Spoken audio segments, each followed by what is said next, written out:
एक बार की बात है। एक पानी जहाज समुद्र के तूफानों में फंस गया था। पानी जहाज और उसके सभी यात्री डूब गए।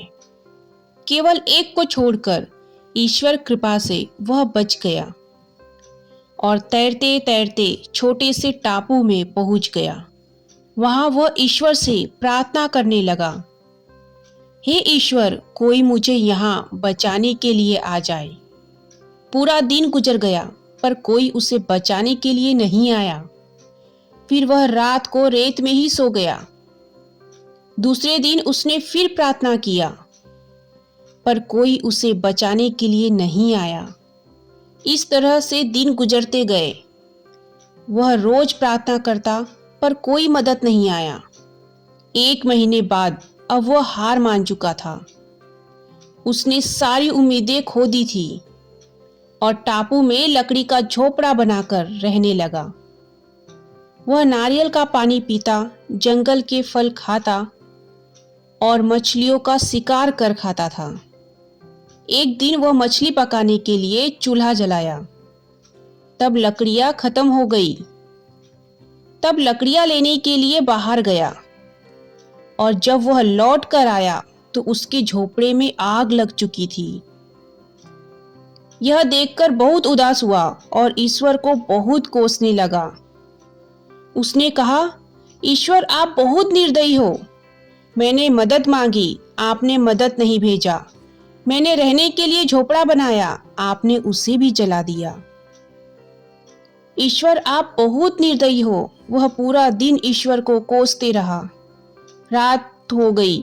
वह रात रेत में ही सो गया। सवेरे जब उसकी नींद खुली तब उसने एक बड़े से पानी जहाज को अपने सामने पाया। उसे अपने आंखों पर भरोसा नहीं हो रहा था कि कोई उसे बचाने के लिए आ गया है। वह पानी जहाज में चढ़ा और पानी जहाज चलने लगा।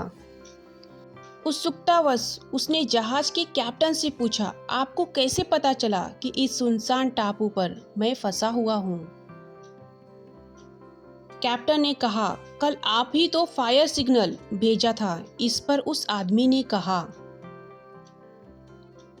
पर मैंने तो कोई फायर सिग्नल नहीं भेजा। फिर उसे अपने जलते हुए झोपड़े की याद आई और वह समझ गया कैप्टन ने उसके जलते हुए झोपड़े को फायर सिग्नल समझ लिया है। उसे एहसास हुआ कि झोपड़े में आग लगना ईश्वर का ही प्लान था ताकि वह उस टापू से निकल सके। अब वह ईश्वर का शुक्रिया अदा करने लगा। दोस्तों, हम अपने सीमित बुद्धि से दुनिया को देखते हैं और ईश्वर के प्लान को नहीं समझ पाते। जब भी बुरा वक्त आता है हम ईश्वर को कोसने लगते हैं, जबकि हमें ईश्वर पर विश्वास रखकर अपने कर्म करते रहना चाहिए।